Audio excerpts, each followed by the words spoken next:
नमस्कार। प्रारब्ध पर आप सभी का स्वागत। मैं अवनीश। चैनल आपने सब्सक्राइब किया है, वीडियोस को आप लाइक करते हैं, शेयर करते हैं, इसके लिए आपको बहुत-बहुत धन्यवाद। चैनल के बेल आइकन को जरूर दबा के रखिए ताकि किसी भी अपलोड की सबसे पहले सूचना आपको मिले। आज बहुत बड़ी चर्चा कर रहे हैं दोस्तों, राहुल गांधी पर इस समय अलग-अलग तरीके की तमाम बातें हो रही हैं। खाने पर नहीं बुलाया, मिलने पर नहीं बुलाया, सोने पर नहीं बुलाया, बैठने पर नहीं बुलाया, इस तरह की बातें। लेकिन आज हम राहुल गांधी के एक और कुकर्म की तरफ फिर आपको वापस ले चलेंगे। और स्क्रीन के दूसरे हिस्से पे आप जिन्हें देख रहे हैं, उदय शंकर श्रीवास्तव साहब, बीआरओ के एक्स डायरेक्टर रिटायर्ड। आप वही शख्सियत हैं, आप वही व्यक्तित्व हैं जिन्होंने राहुल गांधी को लखनऊ की कोर्ट से सुप्रीम कोर्ट तक घसीटा है। और अभी बीती 4 तारीख को सुप्रीम कोर्ट से लौटे हैं अपनी तारीख देख के राहुल गांधी के खिलाफ।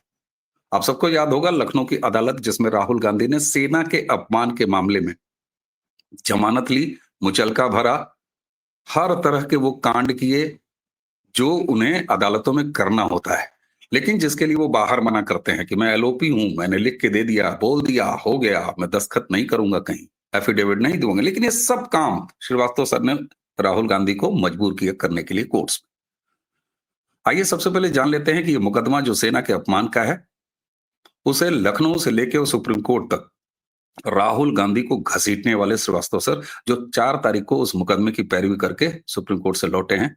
सर, जरा बताइए प्रारब्ध के अपने घर वालों को कि क्या हुआ सुप्रीम कोर्ट में और अब आगे क्या होगा। जी। हाँ, पहले तो जय हिंद, वंदे मातरम। देखिए, वैसे तो राहुल गांधी झूठ और फरेब का कितना बड़ा माहौल क्रिएट करते हैं वो तो पूरा देश देख रहा है। परंतु जब 2022 में उन्होंने दो बहुत बड़े झूठ बोले, एक तो कि 2000 वर्ग किलोमीटर जमीन चाइना ने कब्जा कर लिया यांगसे सेक्टर में और चाइनीज भारतीय सैनिकों को पीट रहे हैं, तो वो जो झूठ था उससे मेरी मान प्रतिष्ठा को हानि पहुंची और साथ ही भारतीय सैनिकों का बहुत बड़ा अपमान हुआ। उससे द्रवित होके मैंने एफआईआर किया। एफआईआर करने के पश्चात उत्तर प्रदेश पुलिस के द्वारा जब मुझे जांच करने के बाद सूचित किया गया कि इस तरह के मामलों में आपको न्यायालय से रिड्रेसल मिलेगा, तो मैंने इनको लीगल नोटिस सर्व किया, ये कहते हुए कि 2000 वर्ग किलोमीटर जमीन कब्जा हुई है, तो उसका प्रमाण और इस बात का प्रमाण कि भारतीय सैनिक पिट रहे हैं, और उसका हंसते हुए कहने का क्या तात्पर्य था, गर्व के साथ। तो इसका कोई जवाब नहीं आने के पश्चात मैंने सारे प्रमाण। श्रीवास्तव सर, अगर आप कहें तो वो दिखा दूं बाइट जब राहुल गांधी ने कहा था, ताकि दर्शकों को याद आ जाए। हाँ, दिखाइए। उसमें वो जो दो बड़े झूठ है मैं एक्सपोज करूंगा। मैं दिखा रहा हूं। मगर चाइना के बारे में एक सवाल नहीं पूछा जाएगा। जिन्होंने 2000 स्क्वायर किलोमीटर हिंदुस्तान का उठा लिया, जिन्होंने हिंदुस्तान के 20 जवानों को शहीद किया, जो हमारे जवानों को अरुणाचल प्रदेश में पीट रहे हैं, मैंने कहा हिंदुस्तान। अब अवनीश जी, आप बताइए, कोई भी देशभक्त और खास तौर से वो व्यक्ति जो चाइना बॉर्डर पर सर्विस किया हो और जिसने भारतीय सैनिकों को बहादुरी के साथ चाइनीज सैनिकों को खदेड़ते हुए देखा हो, उसको, जिसको कि समाज में भी ये लोग हमें यही मानते रहे, क्या जानते हैं कि हाँ भाई, चाइना बॉर्डर पर सर्विस करके आए हुए ये सैनिक हैं, तो उनकी मान प्रतिष्ठा को हानि और तो पहुंचेगी। तो ये जो दो इनके बहुत बड़े झूठ थे, इनको लेके मैंने जब प्रमाण सहित एसीजेएम न्यायालय, जो एमपी एमएलए कोर्ट में 2.5 साल तक मुकदमे को लड़ा, प्रमाण प्रस्तुत किए, विटनेसेस प्रस्तुत किए, और जब ये बात बिल्कुल तथ्य उजागर हो गया कि हाँ ये एक बहुत बड़ा झूठ था, तब इनको समन जारी हुए और इन्हें सरेंडर करने के लिए समन्स पर ये जब अवॉइड करते रहे, सरेंडर नहीं किया, और मैं आपको बताऊं इतने फ्रिवलस ग्राउंड्स पर ये एडजर्नमेंट्स लेते थे और अपीयर नहीं होते थे कि जैसे एक बार तो इन्होंने कहा कि मुझे, ये रायबरेली में ही थे, मतलब लखनऊ एरिया में थे, तो उस दिन भी नहीं अपीयर हुए और केवल एक डीएम की चिट्ठी लगा दी कि एक मीटिंग बुलाया हुआ है। फिर मैंने न्यायालय में इतना उसको वेहमेंटली अपोज किया कि क्या कोई भी ये समझ सकता है कि एक एमपी अगर डीएम से बोलेगा कि नहीं मुझे न्यायालय में जाना है, तो वो उस मीटिंग को पोस्टपोन करेगा, प्रीपोन करेगा, जो भी करेगा। तो मैंने इनको न्यायालय के समक्ष 4 से 5 बार ये एक्सपोज कर दिया कि जब भी ये न्यायालय में अपीयर नहीं हो रहे हैं तो ये क्लियर कट न्यायालय की अवमानना कर रहे हैं, ना कि कोई ऐसे ग्राउंड्स हैं कि ये ना आ पाए। उस प्रेशर में आकर जब इनको ये लगा कि नहीं मुझे तो अब या तो वारंट हो जाएगा या सरेंडर करना पड़ेगा, फिर इन्होंने हाई कोर्ट लखनऊ बेंच में एक पिटीशन डाली कि ये उदय शंकर श्रीवास्तव का केस खारिज कर दिया जाए और ये इस समन को भी खारिज कर दिया जाए। उस केस में मैं आपको जो अभी आप दिखा रहे हैं, अगर चलिए वो दिल्ली में क्या हुआ मैं अभी बताऊं। जब आपने दर्शकों ने क्लियर सुना है कि वो कह रहे हैं कि चाइनीज भारतीय सैनिकों को पीट रहे हैं, लेकिन आप ये देखिए, उनको वो पेज दिखाइएगा जिसमें राहुल गांधी का हस्ताक्षर है कि हाँ ये इसमें, चूंकि यहाँ पढ़ने में नहीं आ रहा है इसलिए मैंने टाइप्ड कॉपी भी वो भेजी है आपको, कि इसमें ये क्लियर माने एक तरह से फोर्ज करके लिख रहे हैं कि चाइनीज भारतीय सैनिकों पर आक्रमण कर रहे हैं। और दर्शकों ने स्वयं सुना है कि अभी वीडियो में वो बोल रहे थे कि चाइनीज भारतीय सैनिकों को पीट रहे हैं। तो पीट रहे हैं और आक्रमण कर रहे हैं, इसमें बहुत बड़ा अंतर है। तो इन्होंने ये वो पेपर है जो राहुल गांधी का आप देख रहे हैं, सिग्नेचर है इसमें, एफिडेविट पर इन्होंने दिया है। वो तो एक्सपोज हो गया कि देखिए उन्होंने बोला कि पीट रहे हैं, हाई कोर्ट में लिख कर दे रहे हैं, साइन करके दे रहे हैं कि चाइनीज आक्रमण कर रहे हैं भारतीय सैनिकों पर। अब ये देख लीजिए कि अगर 2000 वर्ग किलोमीटर जमीन कब्जा हुई होती तो ये 2 स्लाइड आप देखिए कि किन किन स्थानों तक चाइना आज आके बैठा हुआ होता। अगर आप उसको 200 into 20 किलोमीटर भी मान लीजिए कि अगर उतने ब्रॉड वे में उनका कहना है कि 2000 वर्ग किलोमीटर तक चाइना अंदर आ गया, तो ये मैंने पूरा डिटेल निकाला हुआ है, वो इसमें दर्शक देख सकते हैं कि 2000 वर्ग किलोमीटर अगर कब्जा हुआ होता तो चाइना, और इसमें आप देख लीजिए कि सैटेलाइट इमेजेस चाइना को कहां तक दिखा रही होती, वो प्लेसेस भी मेंशन है उसमें जी।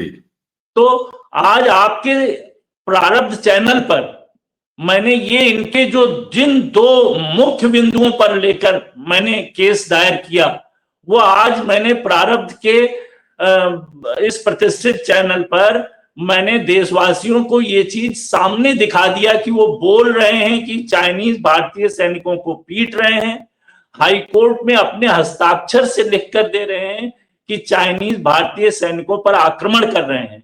तो अगर या तो उन्होंने फोर्ज किया ये स्वयं मानते हुए कि हाँ पीट रहे हैं, शब्द हमने गलत बोला था, तो चलो झूठा एफिडेविट देके हम ये बोलेंगे कि आक्रमण कर रहे हैं, तो शायद मेरा केस मतलब पिटीशन, मेरा केस डिसमिस हो जाएगा। परंतु हाँ हाई कोर्ट लखनऊ बेंच में ये झूठा पिटीशन, ये झूठा न्यायाधीश महोदय ने, हाँ ये है बिल्कुल वो हस्ताक्षर वाला पेपर, इसमें जिधर मैंने ग्रीन से साइड में किया हुआ यहीं पर बिल्कुल क्लियर लिखा हुआ है कि चाइनीज भारतीय सैनिकों पर आक्रमण कर रहे हैं। अब दोनों चीज सामने है दर्शकों के, उनका बोलना कि पीट रहे हैं, यहाँ हाई कोर्ट में लिख कर देना आक्रमण कर रहे हैं। तो अच्छा सर, ये सुप्रीम कोर्ट जब गया मामला, अब ये सुप्रीम कोर्ट ले चलते हैं लखनऊ से। अब सुप्रीम कोर्ट में क्या होगा सिलसिलेवार, और पिछली 4 तारीख को जो डेट लगी उसमें क्या हुआ, आगे इसमें क्या हो रहा है जी? हाँ, तो हाई कोर्ट में तो जब इनको 25 पन्ने का लैंडमार्क जजमेंट हुआ, और जो उसका लब्बो लुआब था वो ये कि हाई कोर्ट ने बोला कि अभिव्यक्ति की आजादी है, पर इतनी भी नहीं है कि कोई भारतीय सेना का अपमान करे। अब इस ऑर्डर के, इस जजमेंट के खिलाफ राहुल गांधी सुप्रीम कोर्ट में एसएलपी लेके पहुंच गए। मैंने भी प्रॉम्प्ट एक्शन लिया, तुरंत मैंने कैविएट लगा दिया।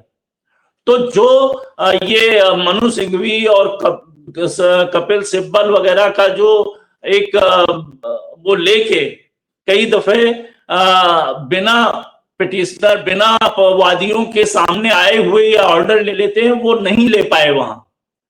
और इन द मीन टाइम यहाँ लोअर कोर्ट में डेट लगी हुई थी ट्रायल कोर्ट में, तो मैंने यहाँ पर एप्लीकेशन दी कि हाई कोर्ट से इन्हें रिलीफ नहीं मिली है, पहले भी 5 दफे ये फ्रिवलेस ग्राउंड्स पे सरेंडर नहीं हुए हैं, तो उस दबाव में आकर फिर ये लखनऊ में आकर और सरेंडर हुए। जो व्यक्ति ये बोलता था नरेंद्र सरेंडर 4 जून को बोला, वो 15 दिन के बाद यहाँ ट्रायल कोर्ट में आके सरेंडर हुए। और उसके बाद जब सुप्रीम कोर्ट में केस लगा, तब वहां सुप्रीम कोर्ट ने भी इस चीज को अप्रिशिएट किया कि यस, 2000 वर्ग किलोमीटर जमीन अगर कब्जा हुई तो क्या राहुल गांधी वहां मौजूद थे? सिंघवी साहब के पास कोई जवाब नहीं था। फिर माननीय सुप्रीम कोर्ट के जजेस ने पूछा कि अगर नहीं मौजूद थे, आपके पास कोई रिलायबल एविडेंस है जो आप दिखा सकते हो? उसका भी कोई जवाब नहीं था। फिर माननीय सुप्रीम कोर्ट के न्यायाधीश महोदय ने ये पूछा कि अगर राहुल गांधी एमपी हैं और वो इस तरह की बातें बाहर मीडिया में क्यों कहते हैं? अगर उनके पास प्रमाण है तो संसद में कहना चाहिए। और फिर अंत में उन्होंने ये कमेंट भी आया कि एक सच्चा भारतीय सेना के बारे में इस प्रकार की भाषा का प्रयोग नहीं करेगा। इस प्रकार की लताड़ पड़ने के बाद खैर माननीय सुप्रीम कोर्ट में ये उस समय ऑर्डर हुआ कि ये उदय शंकर श्रीवास्तव और यूपी गवर्नमेंट अपना काउंटर एफिडेविट फाइल करे और उसके बाद में सुनवाई होगी। फिर मैंने काउंटर एफिडेविट मेरा लगा, उत्तर प्रदेश सरकार का काउंटर एफिडेविट लग गया। उसके पश्चात इन्होंने एक डेट ली कि मुझे रिजॉइंडर लगाना है। राहुल गांधी का रिजॉइंडर आ गया, उसमें भी अनेक तरह के फ्लॉज हैं जो कि अभी बताना उचित नहीं है, परंतु वो तो मैं फाइट कर ही रहा हूं। रिजॉइंडर आने के बाद जब डेट लगी तो फिर से वही लिंगर ऑन करने की प्रक्रिया, एडजर्नमेंट की एप्लीकेशन डाल दी।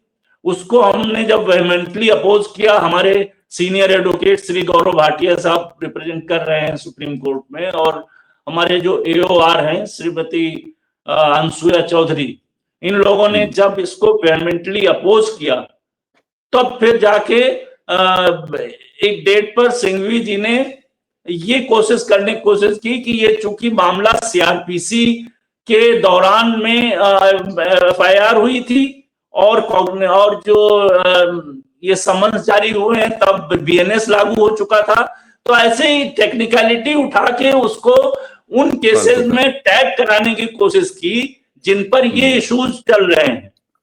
वो अगर वो करा लेते तो हमारा केस सालों के लिए लटक जाता, परंतु हमारे एडवोकेट्स के प्रॉपर केस को प्रोजेक्ट करने पर कोर्ट ने ये अप्रिशिएट किया कि नहीं, ये मामला संवेदनशील है, सेना से जुड़ा हुआ है, अलग से सुना जाएगा। और फिर अब हम इस बात से हम लोग सक्सेसफुल रहे कि ये टैगिंग नहीं करा पाए और ये केस अब अप्रैल 22 तारीख के लिए लगा हुआ है, क्योंकि बीच में विंटर वेकेशंस भी हैं, इसलिए। अच्छा, अभी जब सिंघवी से नहीं वो हुआ तो इस बार सिब्बल साहब भी खड़े हुए और दोनों उनकी टीम के सिपह सालार लगे हुए थे कि किसी तरह सेना के अपमान का मामला लटका दिया जाए, जो कि वो नहीं कर पाए। और ये इन शॉर्ट मतलब सुप्रीम कोर्ट में ये बिल्कुल। रहा 4 तारीख को। सबसे पहले तो श्रीवास्तव साहब आपको बहुत बहुत बधाई और प्रारब्ध की तरफ से आपको बहुत बहुत नहीं, साधुवाद। आप जिस धन्यवाद, धन्यवाद। अंजाम की तरफ राहुल गांधी को लेके जा रहे हैं, ये सीरियल ऑफेंडर है और सेना के प्रति इस तरीके की घृणा, कभी सेना के सेनाध्यक्ष को चौराहे का गुंडा बताने वाली ये जो मानसिकता है, उसको आपने बहुत कायदे से लपेटा है, बहुत कायदे से लपेटा है। और आपको सलाम साहब कि आप निस्वार्थ भाव से, व्यक्तिगत रूप से इस मामले को एक इंडिविजुअल के तौर पर लेके आगे बढ़ रहे हैं। मैं आपके वकीलों को भी धन्यवाद दूंगा, आपने और आपके वकीलों ने नरसिंघवी की चलने दी और इस बार कपिल सिब्बल को भी ले आए। लेकिन अप्रैल क्या डेट आपको मिल गई है और अंजाम तक आप ले जाएंगे। जितने डॉक्यूमेंट्री एविडेंस आपने दिखाए हैं, इससे पहले इस केस के बारे में दर्शकों एक एपिसोड हमने किया था श्रीवास्तव जी के साथ, वो पहला एपिसोड था, उसका भी लिंक आपको मिल जाएगा। सर, मुकदमे में तो आपने कायदे से उलझा दिया है और सुप्रीम कोर्ट को यह कहना पड़ा कि एक सच्चा भारतीय ऐसा नहीं कर सकता है। और आगे अप्रैल की गर्मी और आगे मई जून की गर्मी में आप कैसे झुलसवाएंगे राहुल गांधी को, यह तो देखने वाला होगा और हम आपको लगातार फॉलो करते रहेंगे। सर, आपने देखा ये आदमी किस किस तरह की चर्चाओं में इन्वॉल्व रहता है। एक तरफ कहता है कि एसआईआर, वोट चोरी, और जब इलेक्शन कमीशन कहता है कि लिख के दे दो, दस्तखत दे दो, एफिडेविट दे दो, कहता है नहीं देंगे। लेकिन आप जैसे व्यक्ति जब इसको कोर्ट में पटकते हैं तो ये एफिडेविट भी देता है, उस पर सिग्नेचर भी करता है और जमानत का मुचलका भी भरता है। सारे कर्म आपने करवा दिए राहुल गांधी के।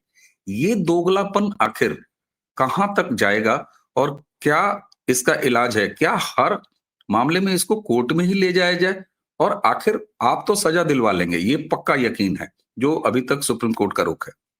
सवाल ये होता है कि इसको कैसे समझा जाए, क्या लिया जाए?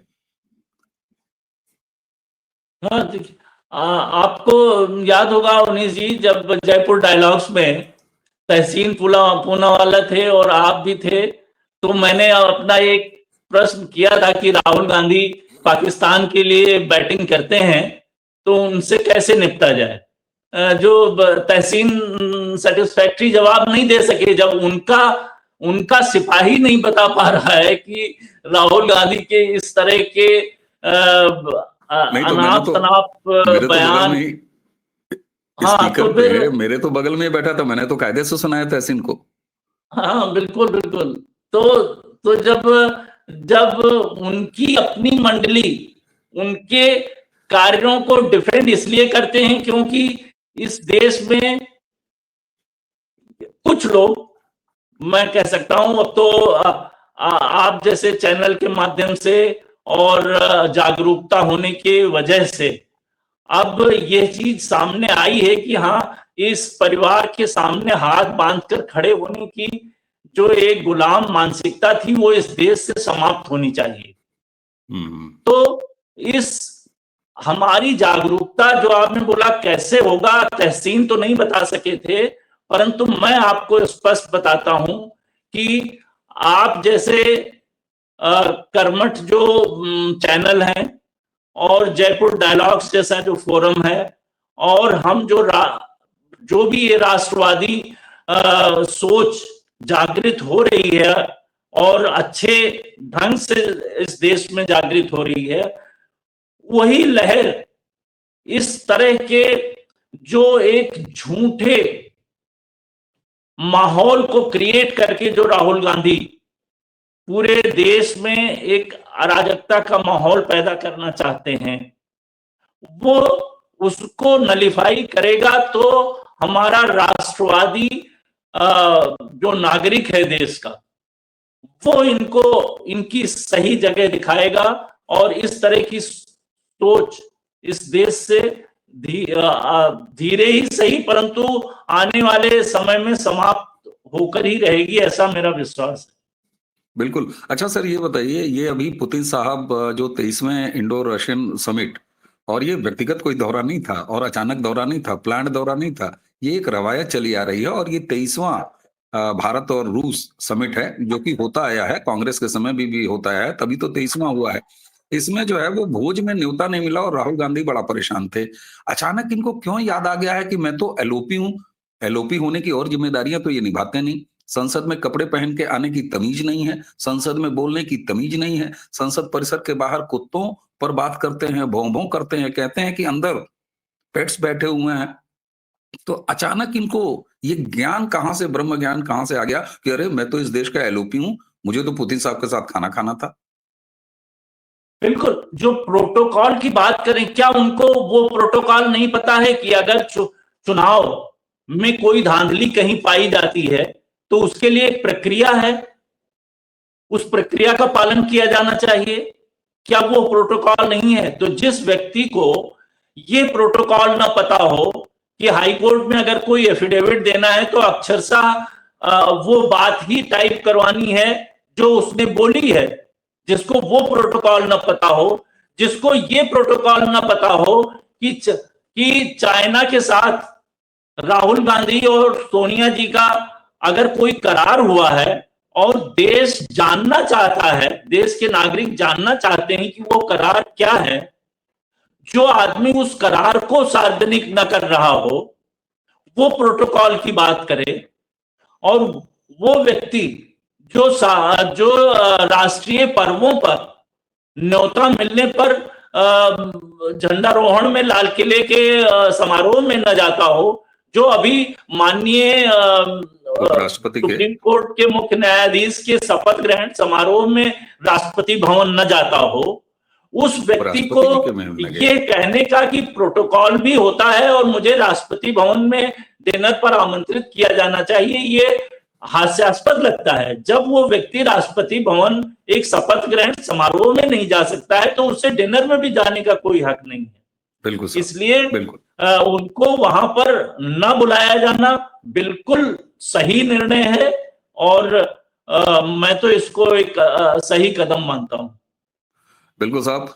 और अब तो मैं बातचीत तो आपसे लगातार होती रहेगी इस मंच पर अलग अलग विषयों पर, क्योंकि आप रिटायरमेंट के बाद, और दर्शकों बीआरओ वही ऑर्गेनाइजेशन है, बॉर्डर रोड ऑर्गेनाइजेशन, जो भारत की सीमाओं पर, और सिर्फ सीमाओं पर ही नहीं, सर ने तो नक्सल एरिया में भी, बस्तर के उन तमाम एरियाज में भी बीआरओ के डायरेक्टर रहते हुए काम किया है। और एक तरह से सड़क बनाना आपका काम नहीं है, मैं तो उसको कहता हूं कि ऑपरेशन को अंजाम दिया है। जब आप इंडो चाइना बॉर्डर पर सड़क बनाते हैं तो वो सड़क बनाना नहीं होता दर्शकों, वो ऑपरेशन होता है, मिलिट्री जैसा ऑपरेशन होता है। क्यों? क्योंकि पहले सड़क होगी तब हमारी सेना होगी। और याद कीजिए कांग्रेस क्या कहती थी कि हम अगर बॉर्डर पर रोड बनाएंगे तो चाइना उसका उपयोग कर लेगा। वहां से हम यहां तक आए हैं, और यही वजह है कि राहुल गांधी सेना के अपमान में कभी चूकते नहीं। लेकिन अब हमें गर्व है कि राम जी की गिलहरियों में श्रीवास्तव सर जैसी एक बड़ा व्यक्तित्व का गिलहरी भी शामिल है, जो राहुल गांधी को छोड़ता नहीं और ऐसे लपेटते हैं कि लखनऊ के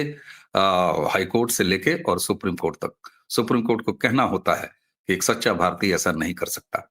4 तारीख की डेट में आपने एक बार फिर उठा के एक राउंड और धुलाई करवाई है, और उसका नतीजा है कि सिंघवी के साथ इस बार राहुल को, कपिल सिब्बल को लाना पड़ा। इससे ही श्रीवास्तव सर ये पता चलता है कि आपने कितना गहरा लपेट लिया है। अप्रैल में इस केस का क्या होगा, आपको सलाम, आपके वकीलों को सलाम, लेकिन इसके पहले भी आपसे बातचीत होती रहेगी, और इस बार हमें भरोसा है कि आप राहुल गांधी को सेना के अपमान के मामले में छोड़ेंगे नहीं। दर्शकों, इस वीडियो को ज्यादा से ज्यादा लोगों तक फैलाइए, और इसके लिए आपको इस चर्चा को शेयर करना पड़ेगा, अलग अलग ग्रुपों में शेयर कीजिए।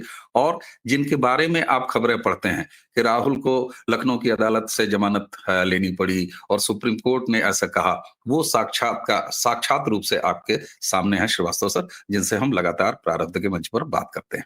सर, आपको बहुत बहुत धन्यवाद ये डिटेल देने के लिए। और अपने परिवार यानी प्रारब्ध परिवार को, मैंने सर से यही कहा कि क्या, सर ने कहा कि क्या क्या बोलना रहेगा, मैंने कहा सर आप बिल्कुल मुकदमा लड़के लौटे हैं सुप्रीम कोर्ट से, और जैसे घर आने के बाद अपने परिवार को बताते हैं कि क्या क्या हुआ, बस प्रारब्ध पर यही बताइए, क्योंकि प्रारब्ध भी आपका परिवार है। हमारे लाखों सब्सक्राइबर्स आपके परिवार हैं सर, और हम सबकी तरफ से आपको बहुत बहुत धन्यवाद। तो इसी के साथ आज की चर्चा यहीं समाप्त करेंगे। हम, मुझे यानी अमनीश और श्रीवास्तव सर दोनों को आज्ञा देने से पहले चैनल को आप सब्सक्राइब किए हैं, इसके लिए आपको बहुत बहुत धन्यवाद। वीडियोस को लाइक कीजिए, शेयर कीजिए, इसके लिए भी धन्यवाद। और उसी के साथ बेल आइकन जरूर दबा के रखिए, ताकि जब श्रीवास्तव सर अगला वीडियो, अगली चर्चा लेके आए, आपको सीधे सूचना मिले। तो आज के लिए बस इतना ही। प्रणाम, नमस्कार, जय जय श्री राम। जय श्री राम, जय श्री राम।